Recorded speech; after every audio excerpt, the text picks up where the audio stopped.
Kimbangis azali mutu ya polémique te. Kimbangis azali initié. Kimbangis azali mutu oyo azali encadré spirituellement.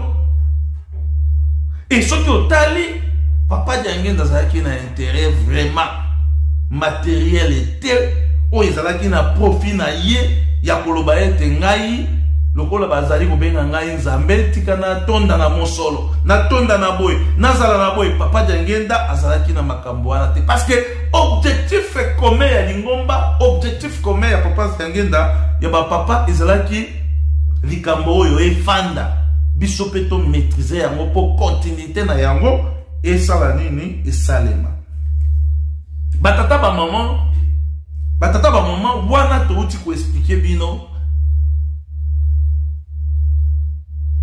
mission ya ba papa passe ba monaki na ba caractère na bango na posa na bango soki ezalaki nini pona lingomba na biso tokozwa mwa pose awa toyoka nano message ya papa Diangenda soki toyoki message ya papa Diangenda nde tokokita na se pona continuité ya émission na biso ndenge tolobaki pasi ya baponami yo na ngai pe mondimi toyeba yango ete tozali na deux sortes ya bandimi mondimi ya carton azali moponami pe azali les vrais kimbangiste baponami oyo tozali na mission na biso kati na biso ba savant bazali kati na biso batei bazali kati na biso batu ya ndenge na ndenge bazali kati na biso batu pe ya ko transformer likambo oyo ya tata Simon Kimbangu na ndenge ya malamu pona intérêt na yote pona intérêt na ngai te kasi pona intérêt ya général ya bandimi pona intérêt général ya génération de génération po banzambe batika ki likolo baye na se po baya ko installer gouvernement ya Nzambe oyo balobi na biso na kati na banzembo ete lingomba ekotikala kaka moko Nzambe na ba angelu nde bakotambwisa mokili oyo yango tolobaka bolandaka ba émission les analyses spirituelles vous êtes les anges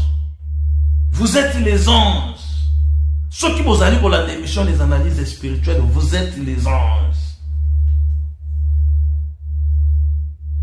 mokonziye moko bandimi nde bangelu ndimbola yoka ndimbola lolendo pe kanza ekosi bango ndimbola yango tozali na yango lelo lolendo pe kanza ezali courage ba courage ya bana ya boudin ba courage yo toza komone pa bandeko na biso mosusu laissez-moi vous dire ba courage yo tozali komone pa bandeko na biso ba posalima ba balenda batu ya ndenge na ndenge e ba lolendo pe o tozali komone pa bandeko na biso mosusu mais vous êtes les anges les vrais kimbangistes ya carton te oyo afingaka te oyo asalaka pe mabe te kasi kimbangiste oyo azali toujours na idéologie ya koluka comporter un plus na makambo oyo ya lingomba na elobeli na yo na esaleli na yo ya makambo na emoneli na yo contribution na yo ezali nini po ete likambo oyo ya tata Simon Kimbangu ekende liboso kimbangiste ya kokabola te kimbangiste ya kofinga te kimbangiste pe oyo akosalaka mabe te biso tozali ba enseignant et kimbangiste c'est un enseignant c'est un initié oyo ayekoli ki kimbangisme makambo ya tata Simon Kimbangu kati na biso ndenge tolobaka ba savant bazali kati na biso ba docteur bazali kati na biso ba ingénieur ba savant batu ya ndenge na ndenge ba génie bazali d'où tozali capable obligé ya kolakisa oyo ba papa bateyaki biso ndenge ni toki ko transformer lingomba to transformer pe mokili oyo parce que elaka ya tata Nzambe ekolekaka te il faut esalema baoyo bakosala yango baoyo bakokokisa yango ezali baye bazali